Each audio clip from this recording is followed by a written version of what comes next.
حکومت کے لیے سبکی کا سامان ہے۔ نادرا چیئرمین کے بعد کل رات پیمرا چیئرمین کو بھی حکومت نے فارغ کر دیا، لیکن نادرا چیئرمین کی طرح سے ہی عدالت نے پیمرا چیئرمین کو بھی دوبارہ بحال کر دیا۔ وہ اپنے دفتر میں پہنچ گئے۔ دوسری جانب وزیر داخلہ چودھری نثار علی خان نے کل اعلان کیا تھا کہ انگوٹھوں کے نشان کے معاملے میں نادرا کا انتظامی control election commission of Pakistan کو دے رہے ہیں۔ آج الیکشن کمیشن آف پاکستان نے کہا کہ اس کے آئینی اختیار میں نادرا کا کام سنبھالنا نہیں ہے۔ وزیر اعظم نواز شریف نے 100 ارب روپوں سے نوجوانوں کے لیے قرضہ اسکیم جاری کی تھی۔ اس کے حوالے سے شکوک، شبہات اور سوالات سامنے آئے ہیں۔ ان سب کا جواب حاصل کریں گے اسکیم کی چیئرپرسن مریم نواز شریف سے۔ انتخابات میں دھاندلی ہوئی ہے، اس معاملے کو لے کے عمران خان آج سپریم کورٹ آف پاکستان پہنچے ہیں۔ آج ہم ان کے رہنما سے پوچھیں گے کہ حکومت کی یہ تجویز کہ پورا معاملہ جسٹس وجیہ الدین کے حوالے کر دیا جائے، اسے تحریک انصاف کیوں نہیں مانتی؟ پنجاب کے وزیر اعلیٰ شہباز شریف بھارت کے پنجاب گئے، جہاں پر گرم جوشی اور دوستانہ ماحول کے غیر معمولی مناظر دیکھنے میں آئے۔ دونوں ملکوں کے پنجاب تو مل گئے، لیکن باقی صوبے کب ملیں گے، فی الحال اس کا جواب نہیں۔ دن بھر کی اہم ترین خبروں، تبصروں اور تجزیوں کے ساتھ آپ دیکھ رہے ہیں پروگرام آج کامران خان کے ساتھ۔ السلام علیکم، میں ہوں کامران خان۔ حکومت کے لیے پیچیدگی کا سامان بھی ہے اور سبکی کا بھی۔ آج یہ ایک بار پھر حکومت کے لیے سبکی کا سامان اس وقت پیدا ہوا جب حکومت کا یہ فیصلہ کہ وہ پیمرا کے چیئرمین چودھری رشید احمد کو برطرف کر رہی ہے، جس کا اعلان آج کے اخبارات میں شائع ہوا۔ اسلام آباد ہائی کورٹ نے آج اس فیصلے کو بھی اسی انداز میں معطل کر دیا جیسا کہ نادرا چیئرمین طارق ملک کے فیصلے کو کیا تھا۔ آج اس فیصلے کو پیمرا کے چیئرمین جناب چودھری رشید احمد نے اسلام آباد ہائی کورٹ میں چیلنج کیا، جہاں جسٹس ریاض احمد نے کہا کہ یہ نوٹیفیکیشن بادی نظر میں غیر قانونی ہے، جس کے بعد اس نوٹیفیکیشن کو بھی معطل کیا گیا اور چودھری رشید احمد کو فوری طور پہ پیمرا چیئرمین کی حیثیت سے بحال کر دیا گیا۔ حکومت کے لیے یہ ماحول چند دنوں کے اندر دوسری بار سامنے آیا ہے۔ اس سے پہلے حکومت نے نادرا کے چیئرمین طارق ملک کو ان کے عہدے سے ہٹایا تھا۔ نادرا کے چیئرمین بھی اسلام آباد ہائی کورٹ پہنچے تھے، جہاں پر فوری طور پہ حکومت کے اس فیصلے کو معطل کر دیا گیا تھا۔ اس کے علاوہ اسلام آباد ہائی کورٹ نے اس معاملے میں سیر حاصل سماعت بھی کی ہے اختتام ہفتہ، اور اس معاملے میں اسلام آباد ہائی کورٹ کا فیصلہ پرسوں متوقع ہے۔ آج پیمرا چیئرمین بھی بحال ہو کے اپنے دفتر میں پہنچ گئے اور حکومت کے لیے یقینی طور پر یہ کوئی حوصلہ افزا مناظر نہیں ہے۔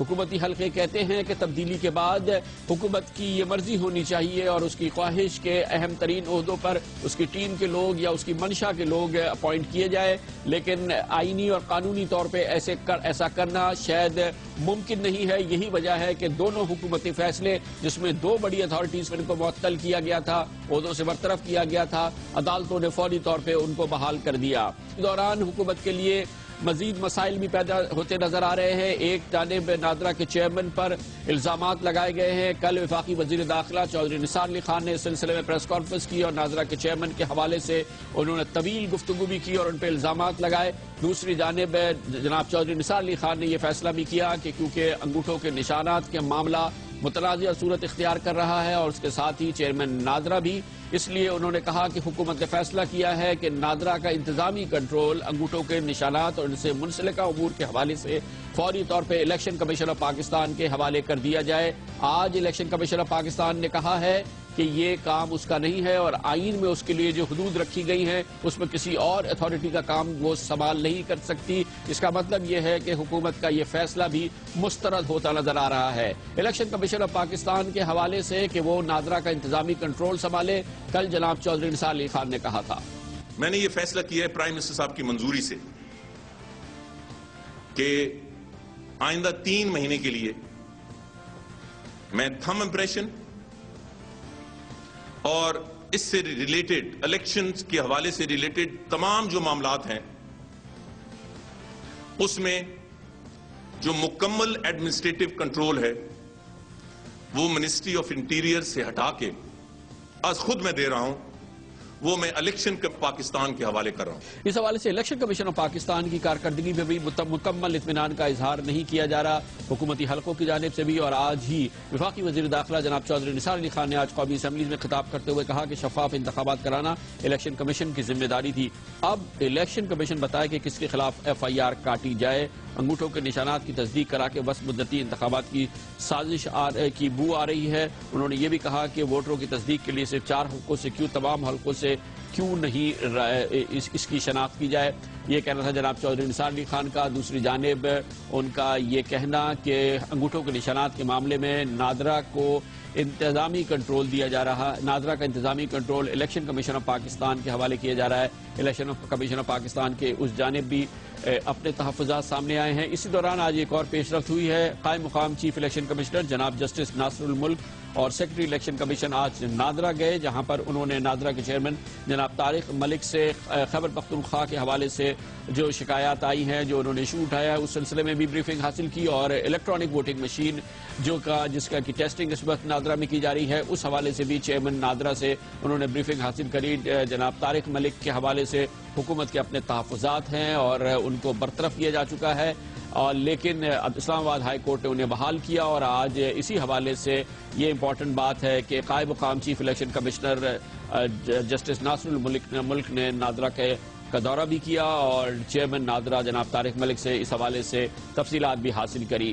معاملہ اب ایک اور اہم ہے، وہ یہ کہ جناب وزیر داخلہ کا یہ کہنا کہ انگوٹھوں کے نشانات کے معاملے میں نادرا کا جزوی کنٹرول یا اس حوالے سے جو انتظامی کنٹرول ہے وہ الیکشن کمیشن کے حوالے کر دیا جائے۔ ہمیں اطلاعات ملی ہیں کہ الیکشن کمیشن آف پاکستان کو اس معاملے پر بھی اپنے تحفظات ہیں، اس کی مزید تفصیل حاصل کریں گے، اور اس کے لیے ہمیں جوائن کیا ہے ہمارے سینئر کورسپونڈنٹ سرفراز راجہ نے۔ بہت بہت شکریہ سرفراز صاحب۔ کیا election commission of Pakistan interior minister کے اس حوالے سے کہ انہوں نے کہا کہ ہم از خود اپنا اختیار جو ہے انتظامی کنٹرول اس معاملے میں تھم امپریشن کے معاملے میں ہم نادرا کو معاف کیجیے گا الیکشن کمیشن کو دینا چاہتے ہیں، الیکشن کمیشن کیا کہتا ہے؟ بالکل کامران صاحب، اس حوالے سے جو چودھری نثار علی خان ہے ان کا کہنا ہے کہ آج سیکرٹری لا اور سیکرٹری داخلہ نے سیکرٹری الیکشن کمیشن سے ملاقات بھی کی ہے، اور یہ جو ساری جو حکومت کی خواہش ہے یہ ان کے سامنے رکھی ہے، اور حکومت کا یہ موقف ہے کہ جو انگوٹھوں کی تصدیق کا معاملہ ہے نادرا کے حوالے سے وہ اس کا control election commission of Pakistan سنبھالے۔ سیکرٹری الیکشن کمیشن سے میٹنگ کے بعد آج ہماری الیکشن کمیشن کے مختلف حکام سے ملاقات بھی ہوئی، بات بھی ہوئی، تو ان کا یہ کہنا ہے کہ چونکہ الیکشن کمیشن کا ایک دائرہ کار آئین نے مقرر کیا ہوا ہے، الیکشن کمیشن نہ اس دائرہ کار سے زیادہ آگے کام کر سکتا ہے اور نہ ہی اس سے پیچھے ہٹے گا، لیکن جو حکومت کی خواہش ہے، جو حکومت نے بتایا ہے الیکشن کمیشن آف پاکستان کو، یہ تمام کا تمام جو چیزیں ہیں یہ الیکشن کمیشن آف پاکستان کا جو 5 ممبرز ہیں ان کے سامنے رکھی جائیں گی، جس کے بعد الیکشن کمیشن دیکھے گا کہ کیا یہ الیکشن کمیشن کے دائرہ کار میں آتا ہے یا نہیں آتا۔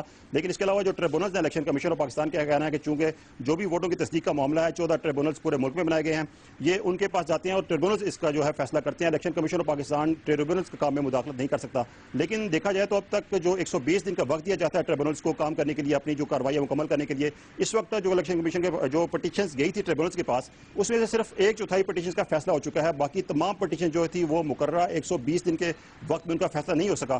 تو یہ تمام صورتحال اب الیکشن کمیشن آف پاکستان کے سامنے آنی ہے، جو بھی حکومت کی خواہش ہے وہ بھی الیکشن کمیشن آف پاکستان کے سامنے آئے گی، جس کے بعد دیکھا جائے گا کہ الیکشن کمیشن آف پاکستان اس پہ کیا کر سکتا ہے۔ اور آج جو الیکشن کمیشن کے حکام تھے مختلف، انہوں نے یہ بتا دیا ہمیں مختلف دبے لفظوں میں اور آف دی ریکارڈ کی یہ جو الیکشن کمیشن کا دائرہ کار ہے اس میں یہ نہیں آتا، لیکن حتمی فیصلہ پھر الیکشن کمیشن آف پاکستان ہی بیٹھے گا اور اس پر کرے گا کہ کیا کیا جانا ہے۔ بہت بہت شکریہ سرفراز راجہ ہمارے ساتھ تھے، ہمیں بتا رہے تھے کہ کتنی گنجلک سچویشن ہے۔ ایک جانب حکومت کے لیے کئی مسائل کھڑے ہیں، ایک جانب چیئرمین نادرا کو برطرف کیا گیا، اسلام آباد ہائی کورٹ سے وہ بحال ہو کے واپس آ گئے ہیں اور چیئرمین نادرا کی حیثیت سے کام کر رہے ہیں، حکومت کا ان پر اعتماد نہیں ہے۔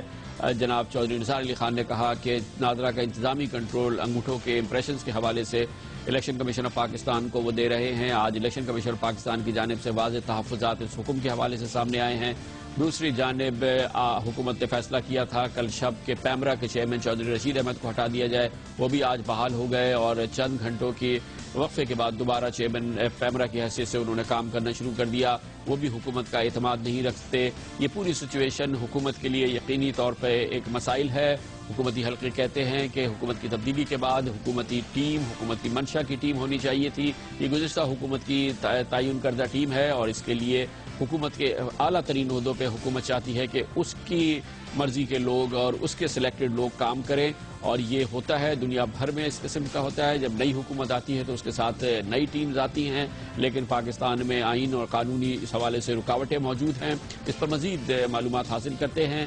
قانون اور آئین کے ممتاز ماہر جناب سلمان اکرم راجہ ایڈوکیٹ ہمارے ساتھ موجود ہیں۔ بہت بہت شکریہ سلمان اکرم صاحب۔ یہ بتائیے گا کہ حکومت کی یہ اختیار میں نہیں ہے کہ وہ کسی بھی اتھارٹی کے چیئرمین کو یا اس کے سربراہ کو ہٹا سکے اور اسے ریموو کر سکے اور اس کی جگہ کوئی نئی تعیناتی کر سکے، کیا یہ حکومت کے اختیار سے باہر ہے؟ دیکھیں، حکومت کے پاس کوئی کلی اختیار تبدیلی کا نہیں ہے۔ یہ جو ادارے ہیں، پیمرا ہو گیا، نادرا ہو گیا، اسی طرح آپ دیکھیں securities and exchange commission of Pakistan ہے، یا مسابقتی کمیشن ہے، کمپٹیشن کمیشن آف پاکستان، اور دیگر کئی ادارے ہیں۔ ان کو قانون کے تحت ان اداروں کو قائم کیا گیا ہے، اور مقصد ہی قانون کے تحت ان کو قائم کرنے کا یہ تھا کہ ان میں اور حکومت میں ایک فاصلہ پیدا کیا جائے، کیونکہ ان کا جو کام ہے وہ ایک ریگولیٹری نوعیت کا کام ہے۔ ایک طرح سے آپ سمجھ لیں یہ ایک جج کے طور پہ بھی کام کرتے ہیں اپنے اپنے دائرہ اختیار میں، لہٰذا ان کو حکومت وقت کے بالکل تابع نہیں ہونا چاہیے۔ یہ قانون سازوں نے سمجھا، پارلیمنٹ نے سمجھا اور یہ قوانین بنائے گئے۔ ایک زمانہ تھا یہ تمام ادارے کسی نہ کسی وزارت کا حصہ ہوا کرتے تھے، لیکن ان کو علیحدہ کیا گیا۔ اس کا مقصد ہی یہ تھا کہ حکومت کی تبدیلی کے باوجود یہ اپنی ایک حیثیت برقرار رکھیں اور حکومت سے ایک فاصلے پر رہیں۔ اب جو ان اداروں کے سربراہان ہیں ان کی ایک قانونی میعاد مقرر ہے، ان کا تقرر 3 سال یا 4 سال کے لیے ہوتا ہے، اور اس عرصے سے پہلے اگر ان کو ہے تو اس کا بھی ایک طریقہ کار قانون میں دیا گیا ہے۔ اور یہ جو صورتحال ہے، سپریم کورٹ کا ایک فیصلہ اس سال آیا، چند ماہ ہو گئے ہیں اب، چیئرمین SCCP کے حوالے سے، اور اس فیصلے میں سپریم کورٹ نے پہلی بار واشگاف الفاظ میں یہ کہا کہ جو ایک انگریز کے وقت سے ہمارا قانون چلا آ رہا تھا کہ سرکار کا، حکومت کا اور اس کے مختلف اداروں کے سربراہان کا جو رشتہ ہے وہ مالک اور نوکر کا رشتہ ہے، ماسٹر اینڈ سرونٹ کا، انہوں نے کہا ایسا نہیں ہے۔ جہاں پہ کسی معاہدے کے تحت بھی کسی کا تقرر کیا گیا ہے، وہ سول سروس کا امتحان دے کر وہ شخص نہیں آیا، لیکن کسی معاہدے کے تحت آپ نے اس کو کانٹریکٹ پہ ایک مدت کے لیے مقرر کیا ہے، تو اس کو آپ اس طرح فارغ نہیں کر سکتے جیسے ایک شخص اپنے گھریلو ملازم کو فارغ کرتا ہے۔ Law of master and servant کی نفی کی گئی، کہا گیا کہ کسی کو بھی اگر آپ نے فارغ کرنا ہے تو وہ ایک طریقے، ایک ضابطے کے تحت ہوگا۔ لہٰذا یہ ایک بڑا اہم فیصلہ ہے جس کا میں سمجھتا ہوں اطلاق بہت سی اس قسم کی تقرریوں پہ ہوگا، اور حکومت اگر ہٹانا چاہے گی کسی کو تو یہ فیصلہ اس کے راستے میں۔ بہت بہت شکریہ جناب سلمان اکرم راجہ ایڈوکیٹ ہمارے ساتھ ہیں۔ حکومت کے لیے مسائل ہیں، آسانی سے وہ فارغ نہیں کر سکے گی کسی بھی اتھارٹی کے چیئرمین کو، اور دیکھنا یہ ہے کہ اب آگے چل کے ہوتا کیا ہے۔ حکومت نے جلد بازی میں چیئرمین نادرا کو برطرف کیا اور اب چیئرمین پیمرا کو بھی برطرف کر دیا تھا، لیکن دونوں اشخاص بحال ہو گئے، اور اس کی قانونی وجوہات کیا ہیں یہ بھی آپ نے سنی سلمان اکرم راجہ سے۔ کمرشل بریک، اور اس کے بعد ذکر کرتے ہیں وزیر اعظم جناب نواز شریف نے اپنی اس حکومت کا سب سے بڑا اعلان کیا چند روز قبل، جب انہوں نے نوجوانوں کے لیے 100 ارب روپے کی قرضہ اسکیم جاری کی۔ انہوں نے کہا کہ اس سے نوجوانوں کی زندگیاں بدلیں گی، کاروبار کے مواقع پیدا ہوں گے، ان میں کام کرنے کی صلاحیت آگے بڑھے گی، اور پاکستان میں بے روزگاری کا خاتمہ ہوگا، معیشت ایک نیا رنگ لے گی۔ یہ اسکیم سامنے آئی، لیکن اس کے ساتھ ہی اس کے حوالے سے شکوک، شبہات، سوالات اور تابڑ توڑ اس پر تنقید ہے۔ آج ان تمام شکوک، شبہات اور ان سوالات کا جواب حاصل کرنے کی کوشش کریں گے اس اسکیم کی چیئرپرسن محترمہ مریم نواز شریف سے، کمرشل بریک کے بعد۔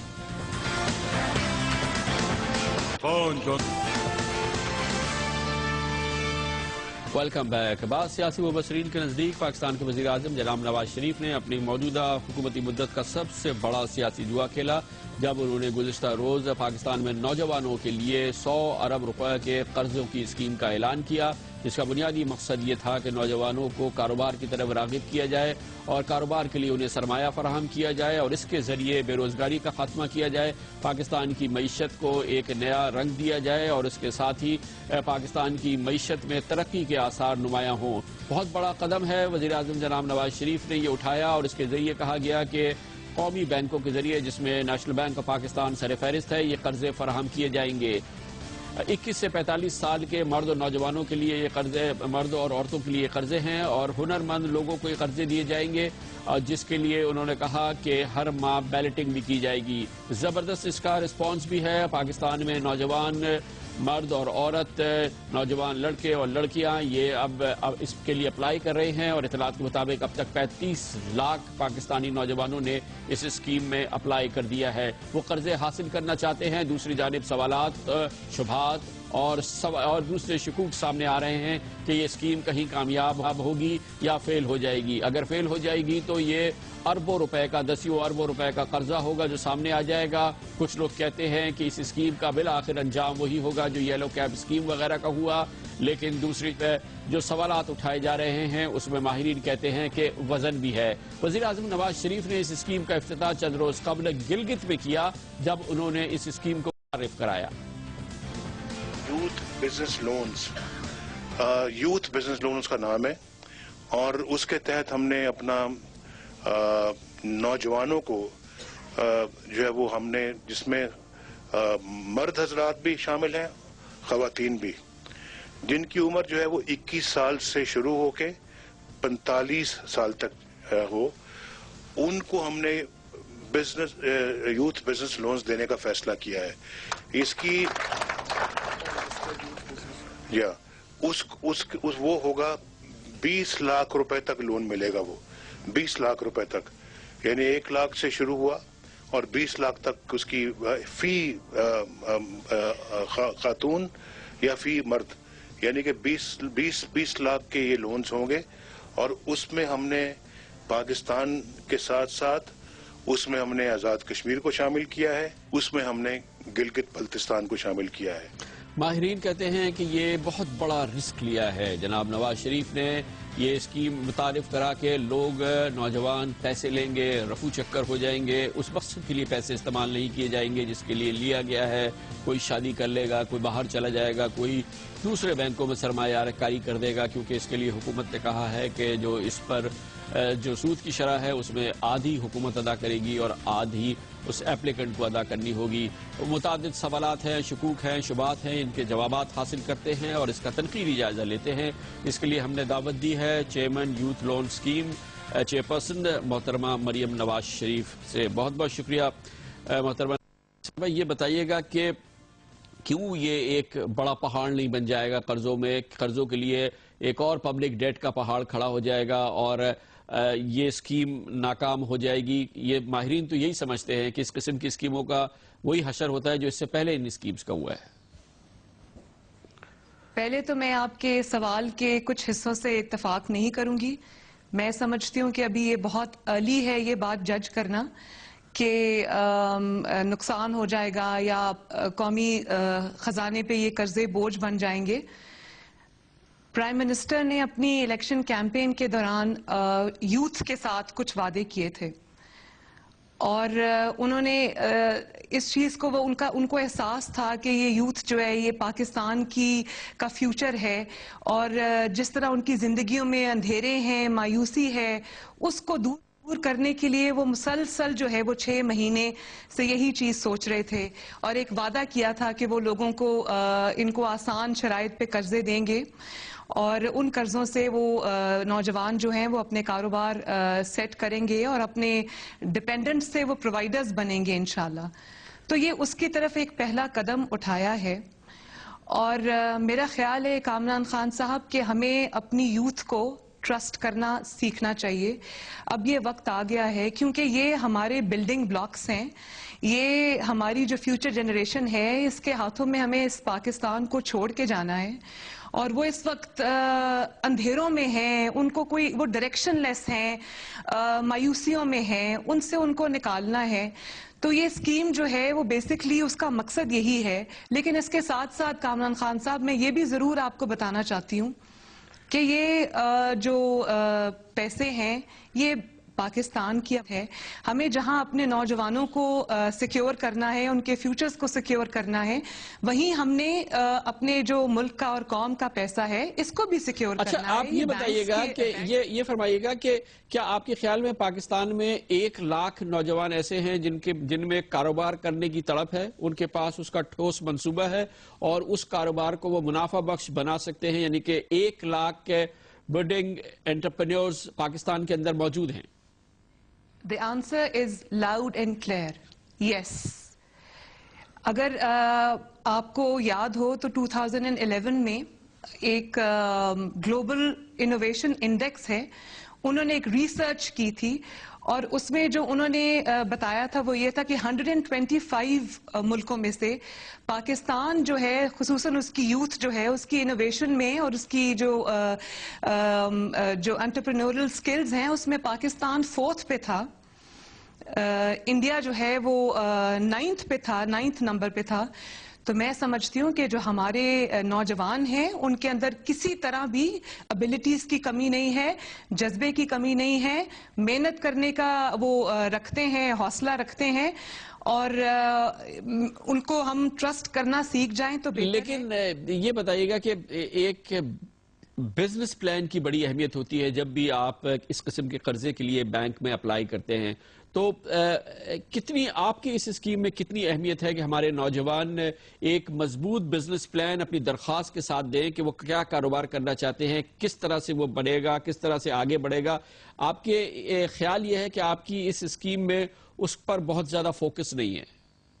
بزنس پلان جو ہے وہ اس میں اگر میں یہ کہوں کہ اس پوری اسکیم میں سب سے زیادہ اہمیت کا حامل ہے تو یہ بات جھوٹ نہیں ہوگی, کیونکہ ایک وائبل بزنس پلان کے بغیر جو کہ بینکیبل ہو, جو بینکس کو ایکسیپٹیبل ہو, اس کے بغیر وہ لون نہیں دیں گے.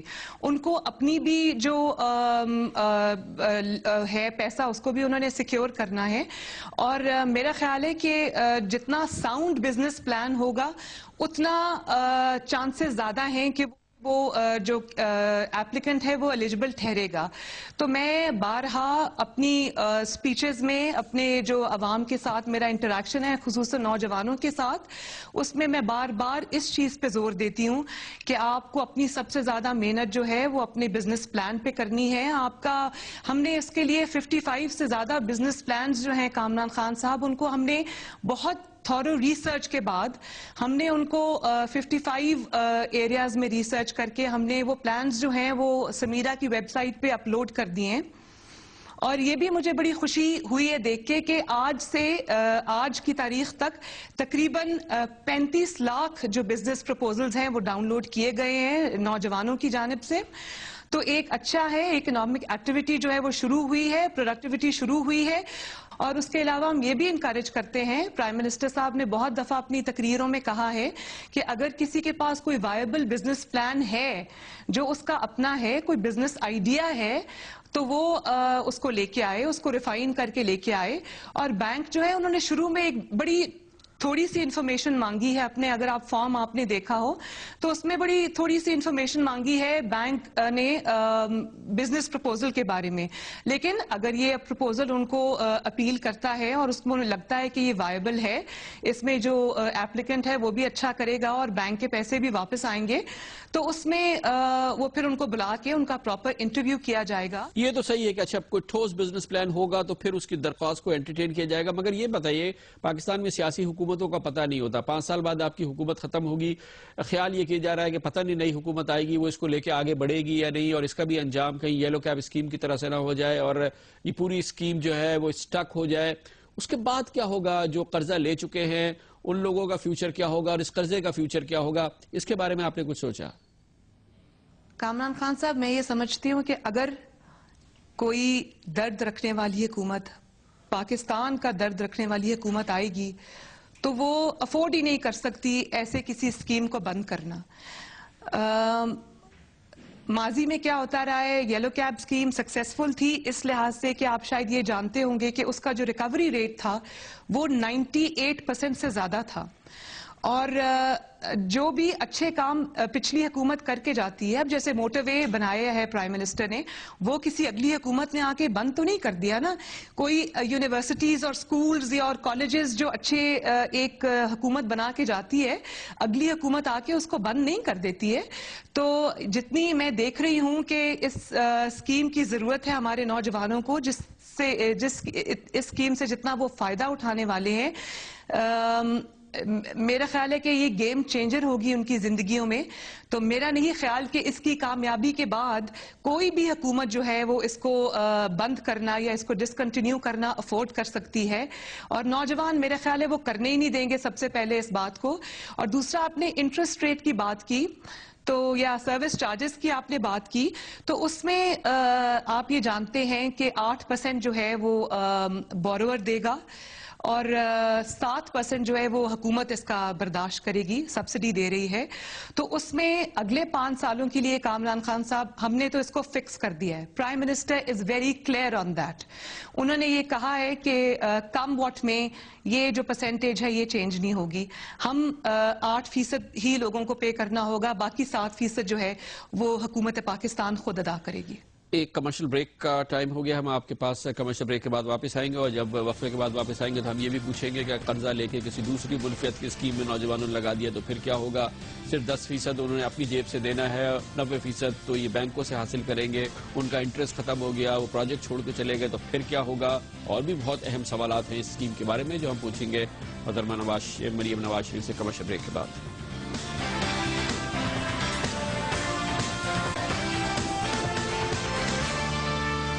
Welcome back. وزیر اعظم نواز شریف کی نوجوانوں کو قرضہ دینے کی اسکیم ہے. وزیر اعظم نواز شریف کی موجودہ حکومتی مدت کے حوالے سے اس کے بارے میں کہا جاتا ہے کہ یہ سب سے بڑا رسک ہوگا، اس میں ان کی سیاسی جیت ہوگی یا ہار. اس پر ہم بات کر رہے ہیں محترمہ مریم نواز شریف سے جو کہ ہیڈ کر رہی ہیں اسی اسکیم کو. یہ بھی بتا دیجئے کہ اگر ایک نوجوان نے قرضہ لیا اور اس میں 15% جو اس کو انٹرسٹ کی رقم ہے وہ اس نے تو آدھی ادا کرنی ہے، اس کے بعد اس نے قرضہ لے کے کسی اور نفع کی اسکیم میں لگا دیا، گورنمنٹ کی کسی اسکیم میں لگا دیا اور مزے کر رہا ہے، قرضہ بھی دے گا. اس قسم کے رجحان کو روکنے کے لیے اور جس مقصد کے لیے قرضہ حاصل کر رہا ہے نوجوان سراسر اسی کے لیے استعمال کر رہا ہے، اس کے لیے کتنا ٹھوس اور مضبوط نظام بینک ترتیب دے رہے ہیں اور آپ کتنا اس کو انشور کر رہی ہیں؟ دیکھیے، اس کے سب سے پہلے تو یہ کہ اتنی چھوٹی اماؤنٹ جو ہے 1 سے 20 لاکھ تک کے قرضے ہیں، ایسا کنکلوژن پہ پہنچ جانا کہ لوگ ایسا کریں گے میرا نہیں خیال. اور دوسری یہ بات ہے کہ بینکس اکٹھی جو ہے وہ پیمنٹ نہیں کریں گے. آپ کو پتا ہے کہ ایک ان کا پروسیس ہوتا ہے انڈر بینکنگ، جو رولز اینڈ ریگولیشنز ہیں اس کے تحت وہ انسٹالمنٹس میں پیسے دیا کرتے ہیں. اور ایک ایگزامپل میں آپ کو دے رہی ہوں، جیسے 25% جو ہے وہ ایڈوانس دے سکتے ہیں، 25% جو ہے وہ مشینری پہ دے سکتے ہیں، اور پھر جب ڈیلیوری آن سائٹ ہوتی ہے اس کے بعد جو آپ کو بزنس چلانے کے لیے جو پیسہ درکار ہوتا ہے اس میں جو ہے وہ پیمنٹ جو ہے وہ انسٹالمنٹس میں ہوگی. اس کے علاوہ بینکس کے اپنے جو اسپاٹ چیکس ہیں وہ بھی ہوں گے. بینکس کے ساتھ ہماری اس بارے میں بہت ایگزاسٹو میٹنگز ہوئی ہیں، ایکسٹینسو میٹنگز ہوئی ہیں. انہوں نے ایک تو ان کا اپنا اپریزل کا سلسلہ ہے، ایک تو اپنا ان کا فالو اپ کا سلسلہ بھی ہے. اور پرٹیکولرلی اس اسکیم کے لیے کامران خان صاحب انہوں نے ایکسٹرا جو ہے وہ لوگ ہائر کیے ہیں جو فالو اپ بھی کریں گے بزنس کے ساتھ، اور لوگوں کو اگر کہیں ضرورت پڑتی ہے پروفیشنل ایڈوائس کی بزنس میں وہ بھی ان کو دیں گے، اور ڈور سٹیپ پہ بھی جا کے پرووائڈ کریں گے. اور اس کے بعد بزنس پہ جا کے وہ جو فالو اپ ہے وہ رکھیں گے، چیکس رکھیں گے، دیکھیں گے کہ بزنسز جو ہیں وہ کس سٹیجز میں ہیں. میں یہ ضرور کہنا چاہوں گی کہ نیشنل بینک کی اور فرسٹ ویمن بینک کی، سمیڈا کے آفیسز جو تینوں آرگنائزیشنز انوالوڈ ہیں اس میں، ان کے 1400 سے زیادہ برانچز جو ہیں وہ اکراس پاکستان ہیں. تو ان کے لیے ایک بزنسز کو ٹریک کرنا میرا خیال ہے کہ کوئی بہت بڑا مسئلہ نہیں ہوگا. اگر یہ ایک اور سوال یہ بھی ہے کہ کیونکہ جو قرضہ لینے والا نوجوان ہے اسے 10% تو اپنے پاس سے کرنا ہے، 90% اس کو قرضہ ملے گا. یہ 10% رقم اتنی کم ہے کہ اگر اس کا انٹرسٹ کم ہو جاتا ہے آگے چل کے، اس کی دلچسپی اس کاروبار میں کم ہو جاتی ہے تو وہ بہت زیادہ لوز نہیں کرنا. اس کا تو 10% جائے گا، بینک کا 90% جائے گا، وہ ہاتھ جھاڑے گا اور چلا جائے گا. اس رجحان کے لیے آپ کیا کریں گی؟ پہلے تو ایک شکوہ کروں گی کامران خان صاحب کہ کبھی ہمیں یہ کہا جاتا ہے کہ شرائط کڑی بنا دی ہیں، کسی طرف ہمیں یہ کہا جاتا ہے کہ جی آپ نے بہت کم بوجھ جو ہے وہ ایپلیکنٹ پہ ڈالا ہے یا بورور پہ ڈالا ہے، زیادہ بوجھ جو ہے وہ گورنمنٹ خود اٹھا رہی ہے، اور کہیں یہ کہا جاتا ہے کہ جی چھوٹے قرضے ہوتے تو زیادہ بہتر تھا، کبھی یہ کہا جاتا ہے کہ جی اتنی زیادہ عوام ہے تو اس میں اگلے 6 مہینے میں 1 لاکھ قرضے ہم دینے جا رہے ہیں تو وہ کیا اونٹ کے منہ میں زیرے کے برابر ہوگی. تو پہلے تو میں ان چیزوں کے بارے میں کہوں گی کہ یہ بہت قبل از وقت جو ہے وہ قیاس آرائیاں ہیں، ان کو نہیں ہونا چاہیے. دوسرا آپ کا جو سوال تھا اس کے لیے ہم نے دیکھیں گارنٹر کی شرط ہم نے اسی لیے رکھی ہے تاکہ اگر کوئی خدا نخواستہ کسی کو کوئی پرابلم آتی ہے، کسی کا بزنس جو ہے وہ اس طرح سے ڈیولپ نہیں کرتا جس طرح سے اس نے سوچا تھا، تو ان کی جو کیونکہ اس انویسٹمنٹ کو یا اس پیسے کو ہم نے سیکیور بھی کرنا ہے، یہ پاکستان کا پیسہ ہے جہاں ہم نے اپنے نوجوانوں کو اتنی سہولت دی ہے، ان کو ایکسس دی ہے پاکستان کے پیسے تک اور ان کو ایک انیبلنگ انوائرمنٹ پرووائڈ کیا ہے. ساتھ ہی ساتھ ہمیں اس چیز کو بھی انشور کرنا ہے کہ یہ پاکستان کا پیسہ ہے اور یہ صحیح جگہ پہ لگے، اور اس سے جو ہے نہ صرف جیسے میں نے کہا کہ پرسنل بزنس جو ہے لوگوں کے ان کو فروغ ملے بلکہ پاکستان کی اکانومی جو ہے وہ بھی ترقی کرے. تو اس کے لیے ہم نے گارنٹور کی شرط جو ہے وہ اس لیے رکھی ہے، اور اگر کوئی گارنٹور نہیں کسی کو اویلیبل، وہ کوئی 16th گریڈ کا گورنمنٹ آفیشل بھی ہو سکتا ہے، وہ کوئی اور ضروری نہیں کہ وہ گورنمنٹ آفیشل بھی ہو، لیکن جو گارنٹر ہے اس کی جو نیٹ ورتھ ہے وہ 1.5 ٹائم زیادہ ہونی چاہیے بوروڈ اماؤنٹ سے، یا جو لون کی اماؤنٹ ہے اس سے 1.5 ٹائمز جو ہے وہ گارنٹور کی ورتھ جو ہے وہ زیادہ ہونی چاہیے. اور اس کے علاوہ اگر آپ کے پاس گارنٹور بھی نہیں ہے تو جو ایپلیکنٹ ہے وہ اپنی کوئی پرسنل پراپرٹی جو ہے وہ پلیج کر سکتا ہے، لیکن اس کی بھی جو ورتھ ہے وہ 1.5 گنا جو ہے وہ آپ کے لون سے زیادہ ہونی چاہیے. تو میرے خیال ہے کہ جب اس طرح کی سیکیورٹی جو ہے وہ ان پلیس ہوگی تو میرا نہیں خیال کہ ابینڈن کرنے کے چانسز جو ہیں وہ زیادہ ہوں گے. لوگ ذمہ داری سے اس کو دیں گے، کریں گے، اور ہمیں اپنی یوتھ پہ پورا اعتماد ہے. مجھے لگتا ہے کہ انشاءاللہ تعالی یہ تھمپنگ سکسیس ہوگی، یوتھ کی زندگیاں اس سے بدلیں گی اور پاکستان کا پیسہ واپس بھی آئے گا. یہ آپ کا کانفیڈنس ضرور ہے، لیکن یہ بھی آپ کو پتا ہے کہ یہ بھی کہا جا رہا ہے کہ یہ آپ کے لیے ایک بڑا پرائم منسٹر کے لیے بڑا سیاسی جوا ہے. 5 سال کے بعد جب جائزہ لیا جائے گا اس اسکیم کا تو ہو سکتا ہے کہ یہ اربوں روپوں کے قرضوں کی جو ایک بوجھ کھڑا ہو اور یہ ایک سیاسی لائبلٹی بن جائے نواز شریف صاحب کے لیے، خود آپ کے کیریئر کے لیے جو کہ ابھی شروع ہوا ہے. تو یہ ایک بڑا سیاسی رسک بھی ہے جو آپ نے لیا ہے، اس کو وے کیا آپ نے؟ کامران خان صاحب پھر میں یہی کہوں گی کہ یہ پیسمسٹک جو اپروچ ہے وہ نہیں ہونی چاہیے. ہم نے اپنی یوتھ پہ یقین کیا ہے اور ان کا بھی حق ہے. دیکھیں اگر آپ صرف یہ مجھے اس بات کا جواب دے دیں کہ یہ 100 بلین کی اسکیم ہے اگلے 7 مہینوں کے لیے، 100 بلین جو ہے وہ آپ 5 پارٹیز میں تو بڑے آرام سے بانٹ سکتے ہیں اور بڑے بڑے جو گروپس ہیں ان کو آپ دے سکتے ہیں اور وہ ڈیفالٹ بھی کر جاتے ہیں، وہ نقصان بھی قومی خزانے کو پہنچ جاتا ہے، لیکن ان کا کوئی نام تک نہیں لیتا، ان کا کوئی ذکر بھی نہیں ہوتا. تو اگر یہ 100 بلین جو ہے یہ اگر 1 لاکھ نوجوانوں میں اگلے 7 مہینوں میں بانٹا جائے گا تو آپ کیوں ان پہ ٹرسٹ نہیں کر رہے؟ مجھے تو اس چیز پہ اعتراض ہے. آپ کیوں اس کنکلوژن پہ جو ہے ہمارے بعض لوگ جو ہے وہ جمپ کر رہے ہیں کہ یہ وہ فیل بھی ہو سکتے ہیں، ان کا نقصان بھی ہو سکتا ہے. بزنس میں نقصان فائدہ ہوتا ہے، لیکن میرا خیال ہے کہ ایسا کسی کنکلوژن پہ جمپ کرنا جو ہے وہ قبل از وقت ہے اور ایسا نہیں ہونا چاہیے. انشاءاللہ تعالی 4.5 سال کے بعد جب ہم ملیں گے تو ہم یہ کہیں گے کہ دیکھا اس اسکیم سے پاکستان کو کتنا فائدہ پہنچا. بہت بہت شکریہ محترمہ Maryam Nawaz Sharif, chairperson prime minister youth loan scheme. سوالات اور شکوک جو تھے، شبہات وہ ہم نے رکھے محترمہ مریم نواز شریف کے سامنے. ان کے جوابات میں نے بھی سنے، آپ نے بھی سنے. یقینی طور پہ ان جوابوں میں بھی وزن ہے، جہاں سوالات میں وزن تھا وہاں ان جوابوں میں بھی وزن ہے، اور یقینی طور پہ ہمیں یہ بھی دیکھنا چاہیے کہ آفٹر آل یہ اسکیم اگر اس کا واقعی فائدہ ہوتا ہے، اور سب سے بڑا بوجھ اور سب سے بڑی ذمہ داری ان نوجوانوں پر ہے جو کہ کاروبار کے لیے قرضہ استعمال کرنا چاہتے ہیں، لینا چاہتے ہیں، اگر وہ کاروبار ہی کریں یہ قرضہ لے کے اور محنت کریں اور جفاکشی کے ساتھ اپنے کاروبار کو کامیاب بنائیں، تو ان کی زندگیاں بھی بدلیں گی، ان کے خاندانوں کی بھی، اور پاکستان کے لیے بھی ایک بہت روشن مثال قائم ہوگی اور بہت بڑی تبدیلی ہوگی، اور ظاہر ہے کہ اس کا سیاسی کریڈٹ مل جائے گا جناب نواز شریف کو۔ لیکن بہرحال یہ اسکیم ہے، اس میں رسک ضرور ہے، لیکن رسک وہ ہے جس کو کہ لینا چاہیے، اور لیڈرشپ سے ہم اسی قسم کے رسک کی توقع رکھتے ہیں۔ لیتے ہیں کمرشل بریک اور اس کے بعد ذکر کریں گے انتخابات میں دھاندلی کی شکایت لے کے جناب عمران خان آج پھر سپریم کورٹ آف پاکستان گئے ہیں، 4 حلقوں میں انگوٹھوں کی شناخت کے حوالے سے بات کرنا چاہتے ہیں۔ دوسری جانب یہ بھی سوال ہے کہ حکومت کی یہ پیشکش کہ جسٹس وجیہ الدین احمد جن کا تعلق تحریک انصاف سے ہے، ان کی سربراہی میں کوئی کمیشن بن جائے اور اس پورے معاملے کی جانچ پڑتال کرے، تحریک انصاف اس کا کیا جواب دیتی ہے، یہ پوچھیں گے کمرشل بریک کے بعد۔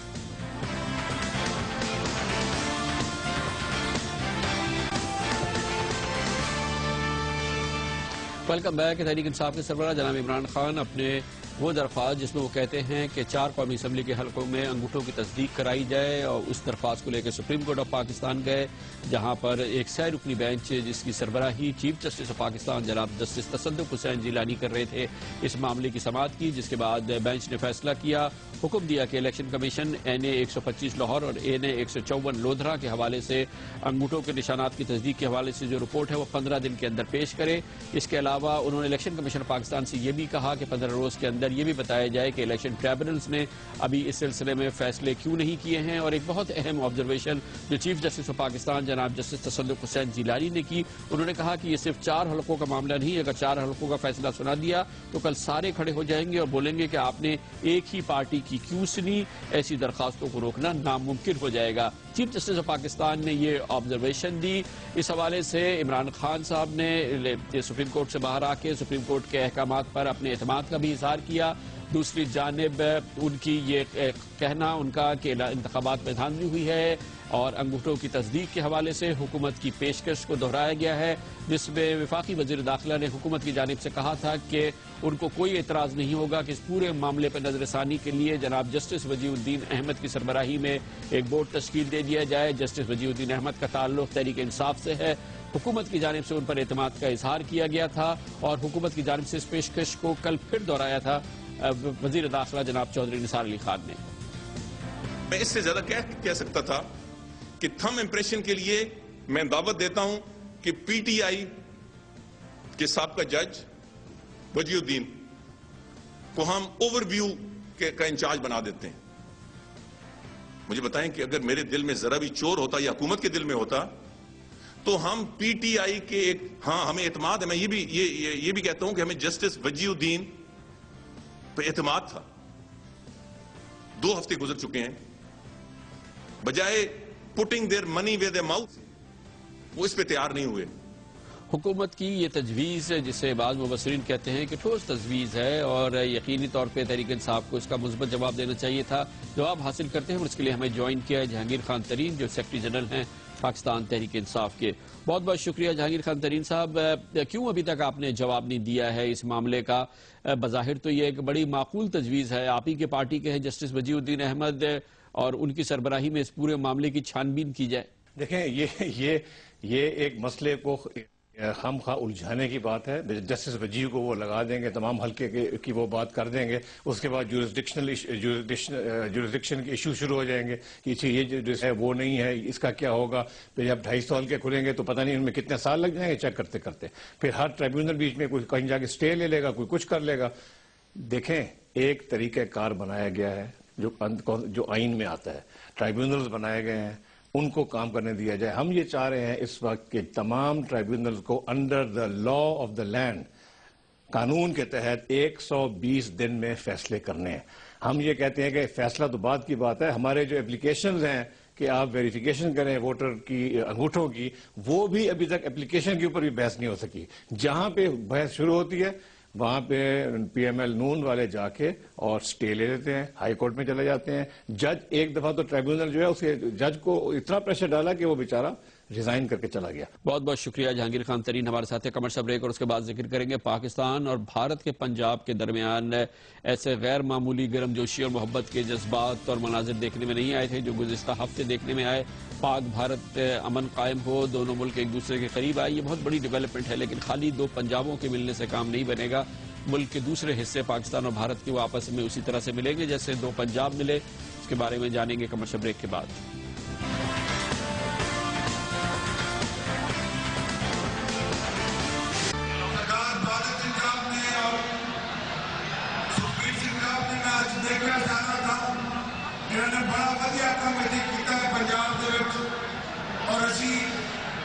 کچھ انہوں کو سکھا گے, کچھ یہ سارے علاقے کا جو سانو آتا ہے وہ اسی یہ سکھاواں گے کہ اتنا اسی پاکستان تے ہندوستان تے ہندوستانی پنجاب تے پاکستانی پنجاب مل کے اسی آپس کے جڑے مسائل میں حل کریں گے.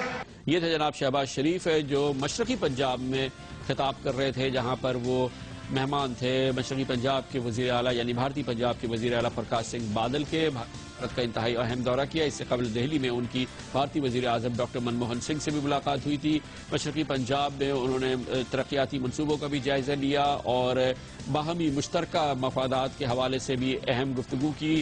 سب سے اہم بات یہ ہے کہ اس دورے کے اختتام پر مشرقی پنجاب اور پاکستان کے پنجاب کے وزرائے اعلیٰ نے ایک مشترکہ اعلامیہ بھی جاری کیا, جس میں کہا گیا کہ دونوں پنجاب کمیونٹی کے سطح پر رابطے بڑھائیں گے. زراعت, تجارت اور صنعت سمیت مختلف شعبہ زندگی سے تعلق رکھنے والے افراد دونوں کے ذریعے رابطوں میں اضافہ کریں گے. طلبہ کے وفود بھی دورہ کریں گے ایک دوسرے کے دونوں پنجاب کھیل, ثقافت اور سیاحت کے ذریعے بھی رابطوں میں اضافہ کریں گے. لائیو اسٹاک کے شعبے میں تعاون کریں گے. زراعت کے حوالے سے مشترکہ ورکشاپ, ٹریننگز اور ریسرچ منصوبے کریں گے.